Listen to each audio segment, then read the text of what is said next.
Stop et catch addict et bienvenue dans cette nouvelle vidéo, c'est Jimbo et je serai votre commentateur aujourd'hui. Et aujourd'hui on se retrouve pour une nouvelle vidéo de WWE News.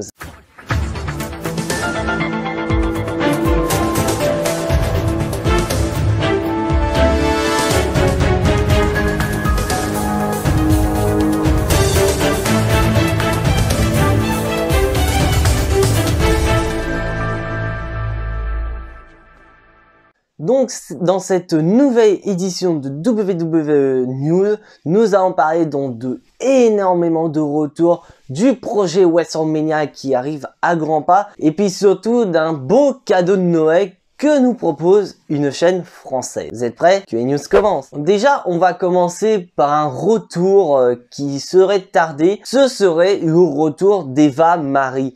Donc, comme vous avez peut-être raté durant les derniers épisodes de War, Angel Garza donc est souvent en backstage en train de parler d'amour et il offre une rose à quelqu'un. Et nous avons vu que sur les réseaux sociaux, donc Eva Marie en l'occurrence, a posté une photo sur Instagram en train de poser, voilà, avec un bouquet de roses. Et donc, il y aurait potentiellement un rapprochement entre les deux, ce qui teaserait un potentiel retour d'Eva Marie à la WWE. Bah moi personnellement je suis pas du tout fan de ce retour parce que voilà Eva Marie ne m'a absolument pas marqué l'esprit, donc je ne vois pas pourquoi la WWE se casserait autant le cul à faire revenir une catcheuse telle qu'Eva Marie. Après je peux me tromper parce que j'ai la suivi sur les réseaux sociaux, notamment Instagram, où voilà elle fait beaucoup de musculation, de crossfit, donc on voit vraiment qu'elle s'est préparée de manière physique quand même. Donc on peut supposer que voilà,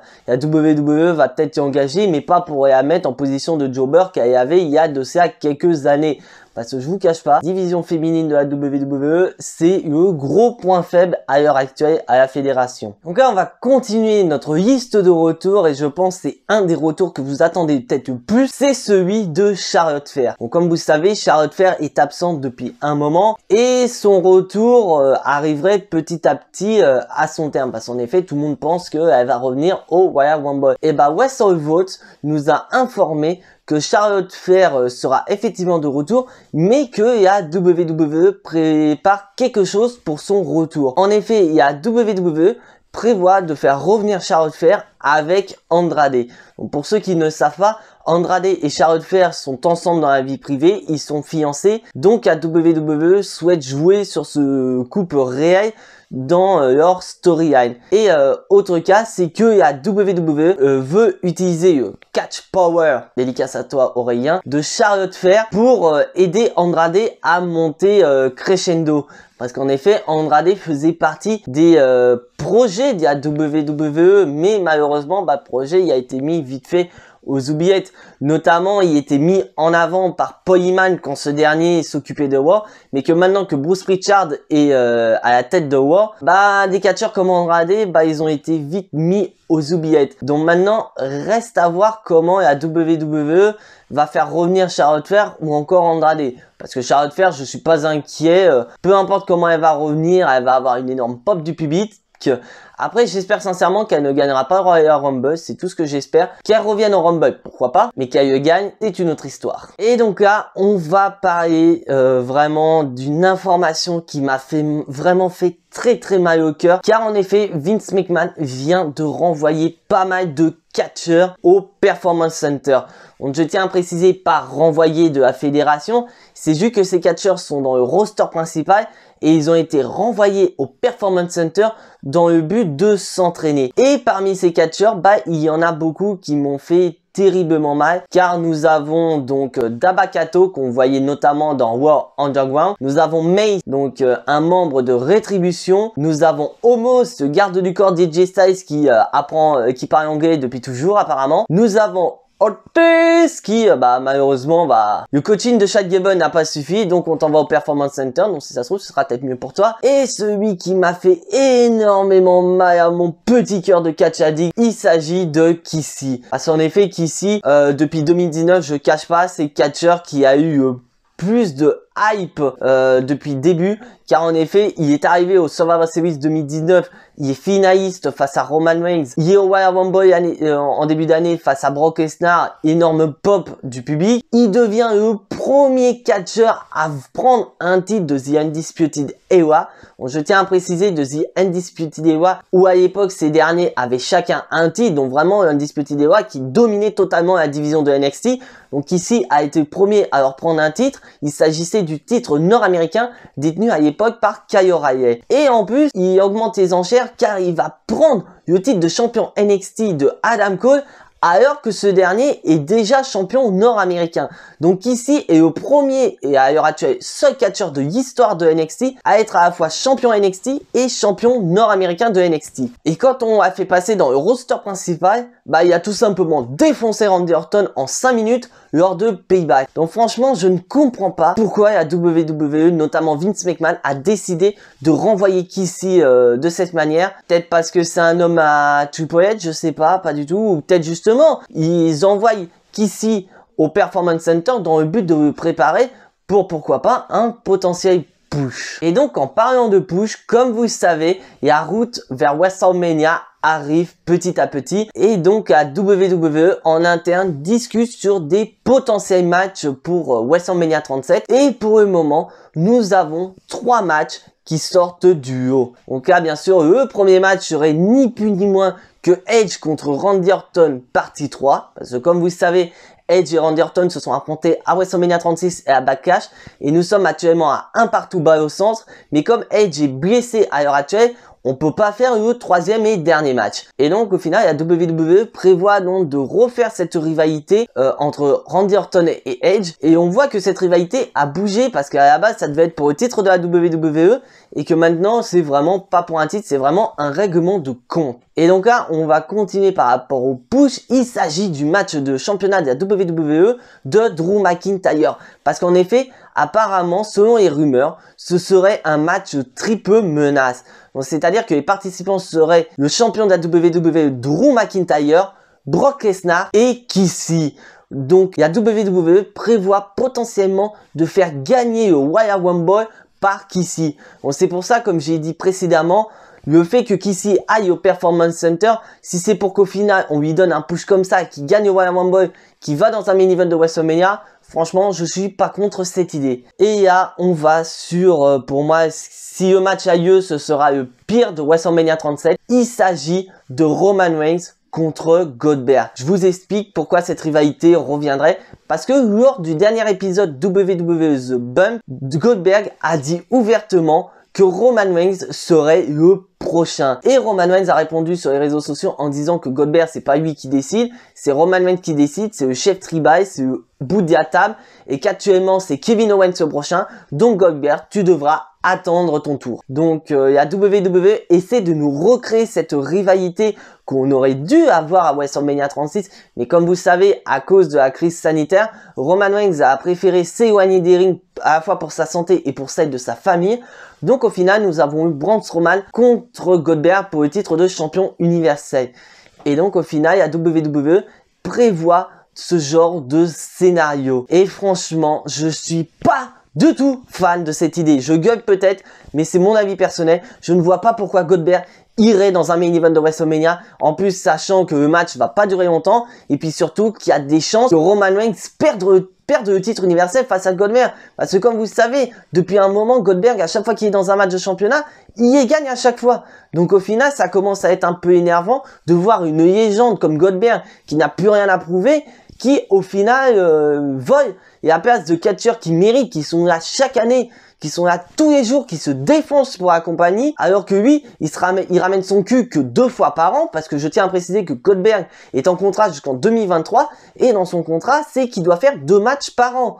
Donc au final, ça commence à être énervant de voir que Goldberg est au centre de tout. Il prévoyait de faire gagner Royal Rumble, maintenant il prévoit de faire affronter Roman Reigns, mais nom de Dieu, où est-ce qu'ils vont aller? Bon, après, je vais me calmer un petit peu, mais après, on peut me dire, ouais, mais Roman Reigns devait affronter The Rock. Effectivement, Roman Reigns devait affronter The Rock à WrestleMania 37, mais The Rock a imposé ses conditions pour WrestleMania 37. Bon, on n'a pas d'informations sur ces conditions, mais ce qu'on sait, c'est que The Rock veut avant tout les fans pour ce match. Mais apparemment, la WWE a estimé qu'un match de telle envergure ne mérite pas les fans qu'on va avoir pour WrestleMania 37. Donc, je vous explique avant que vous me mettez des pouces rouges, c'est que tout simplement, la WWE à l'heure actuelle ne peut pas accueillir énormément de fans. Ils ont un nombre limité de fans. Donc pour eux, le nombre limité de fans ne permettrait pas, voilà, de hyper un match entre The Rock et Roman Reigns. Donc la WWE prévoit, pourquoi pas, de reporter ce match à 2022. Donc c'est-à-dire lors de WrestleMania 37. À l'heure actuelle, on ne sait pas comment la crise sanitaire va évoluer. Donc après, qui sait, peut-être qu'en 2022, la WWE pourra réorganiser ses shows comme il faisait l'année dernière, avec des fans, etc. dans un stade vraiment rempli de 90 000, 100 000 personnes au moins. Et avoir le match Roman Reigns contre The Rock. Donc après, dites-moi en commentaire ce que vous en pensez. Mais après, je tiens à préciser que toutes les informations que je dis par rapport à WrestleMania 37, ce sont que des rumeurs. Parce que comme vous le savez, la WWE depuis déjà de nombreuses années change d'idée pour WrestleMania comme il change de chemise. D'ailleurs justement j'ai changé de chemise.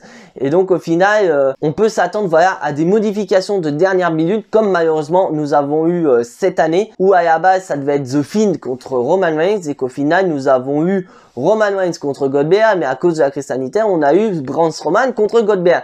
Donc ne partez pas en disant ouais que WrestleMania 37 va être de la merde, car on sait que la WWE sont maîtres pour changer d'avis. Et donc là, j'ai parlé de retours précédemment, mais je n'ai pas parlé de tous les retours, car là, c'est vraiment une information que j'ai préféré garder vraiment secrète pour le meilleur de la vidéo. Il s'agit d'un retour de CM Punk dans le monde du catch. Donc je tiens à préciser, dans le monde du catch, donc ce n'est pas forcément à la WWE. Car comme vous savez, CM Punk a arrêté sa carrière de catcheur en 2014 au lendemain du Royal Rumble. Et depuis, ce dernier n'est pas monté dans un ring de catch, mais a surtout combattu à UFC. Mais depuis un moment, CM Punk a fait des apparitions lors de l'émission WWE Backstage qui était présentée par la chaîne Fox. Mais je tiens à préciser que CM Punk n'était pas en contrat avec la WWE à ce moment-là, il était en contrat avec la Fox. Donc la Fox payait CM Punk pour que CM Punk donne son avis par rapport aux produits WWE. Et nous venons d'apprendre que CM Punk est ouvert à un retour possible dans le monde du catch, mais sous une condition, et à condition sine qua non, ce serait que la fédération propose un beau scénario qui plaise à CM Punk. Donc CM Punk a été clair, peu importe la fédération dans laquelle il ira, tant que cette dernière lui proposera un scénario, une storyline qui lui plaît, CM Punk ira dans cette fédération. Donc on peut supposer, voilà, qu'à WWE ou même à AEW pourrait proposer un beau scénario pour CM Punk. Donc pour vous, je vous laisse en parler dans les commentaires. Quel serait le scénario que la WWE devrait proposer à CM Punk pour revenir à la fédération? Donc moi, je vous le dis haut et fort, pour moi, le meilleur scénario pour CM Punk, ce serait qu'il y ait un main event de WrestleMania. Car je m'explique, CM Punk est pour moi un des meilleurs catcheurs de sa génération. Je surkiffais ce catcheur, que ce soit au moment où il était dans la Strategy Society, ou même la New Nexus, ou même pendant sa période légendaire où il était un Polyman Guy, où il avait battu au record de longévité pour un titre de la WWE depuis plus de 20 ans. Et franchement, le voir partir comme ça en 2014, ça m'a vraiment fendu le cœur. Donc pour moi, CM Punk devrait avoir un main event de WrestleMania. Ce serait un bon argument pour le faire revenir. Car comme vous savez, CM Punk n'a jamais participé à un main event de WrestleMania. Il a fait bien sûr des Money in the Bank et other match à des WrestleMania. D'ailleurs, il en détient un record de victoire. Il a fait WrestleMania 28. Il était champion de la WWE face à Chris Jericho. Mais le main event, c'était Cena The Rock. Et l'année d'après, CM Punk affrontait Undertaker, qui était pour moi le meilleur match de Undertaker ces dernières années. Et malheureusement, le main event était encore John Cena contre The Rock. Donc pourquoi pas proposer un main event de WrestleMania pour CM Punk, et pourquoi pas aller plus loin, lui faire remporter le Royal Rumble. Donc en gros que CM Punk revienne dans le pay-per-view dans lequel il est parti. Et pourquoi pas le faire gagner le Royal Rumble. Parce que pour info, le dernier Royal Rumble qu'a fait CM Punk, c'était en 2014. Et il était dans le Final Four. Il s'était fait éliminer par Kane, qui était déjà éliminé. et ce dernier lui a porté un chokeslam à travers la table des commentateurs mexicains. Donc pour moi, franchement, il faut que CM Punk revienne. Ça mettrait peut-être un peu de punch à la WWE, pourquoi pas. Sachant qu'on voit que depuis pas mal de temps, les relations entre CM Punk et la WWE se sont attendries. Alors qu'il y a quelques années, CM Punk, il voulait pas du tout entendre parler de la WWE. Et donc là, on va terminer cette vidéo pour une dernière news. D'ailleurs, c'est un très beau cadeau de Noël. Car en effet, comme vous avez pu voir lors du premier confinement, la chaîne L'équipe nous ont diffusé plus d'une décennie de WrestleMania, des SummerSlam et des Royal Rumble. Mais malheureusement, nous n'avons pas eu l'avant-dernier épisode de SummerSlam, c'est-à-dire SummerSlam 2019, dû à la situation avec le Covid. Donc c'était tombé au moment où on a eu le déconfinement et donc au final, l'équipe n'avait pu diffuser de pay-per-view le dimanche soir. Et bien via les réseaux sociaux de l'un de nos commentateurs de l'équipe, dont Florian Gazan, il nous a annoncé que le 27 décembre, donc le dimanche 27 décembre, donc je vous laisse le noter dans votre petit agenda, la chaîne Équipe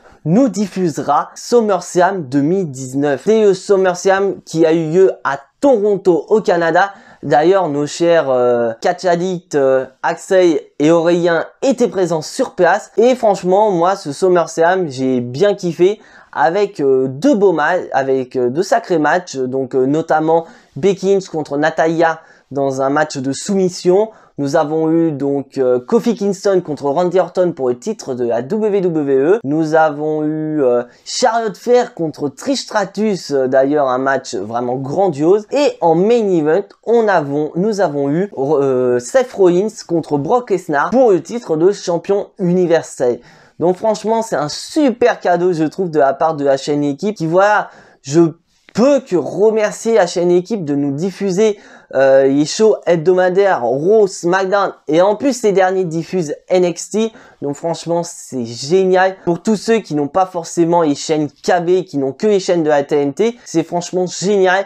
Et puis surtout, ça permet à des gens qui ne connaissent pas vraiment le monde du catch de devenir des catch addicts et pourquoi pas devenir voilà, vraiment des personnes qui partagent leur passion comme moi-même à travers de vidéos YouTube. Et franchement, je pense que je regarderai ce pay-per-view, bien que je le connais par cœur, je le cache pas. Les pay-per-view, j'adore y regarder, notamment voilà, j'en ai beaucoup sur mon disque dur externe et il y a des fois où j'y regarde à répétition. Il y a déjà des pay-per-view que je connais par cœur, mais personnellement l'idée qui nous offre ce pay-per-view comme cadeau de Noël, c'est franchement génial et je remercie encore la chaîne L'équipe. Donc voilà, cet épisode de WWE News est officiellement terminé. Si tu n'es pas abonné à la chaîne, je t'invite à t'y abonner, à activer la petite cloche pour être notifié des prochaines vidéos et surtout lâcher un maximum de pouces bleus qui fait plaisir à la chaîne. Et on se retrouve ce soir à 21 h pour le petit live YouTube habituel du dimanche. Mais en attendant, soyez tous très fiers d'être des catch addicts. C'était Jimbo, je vous fais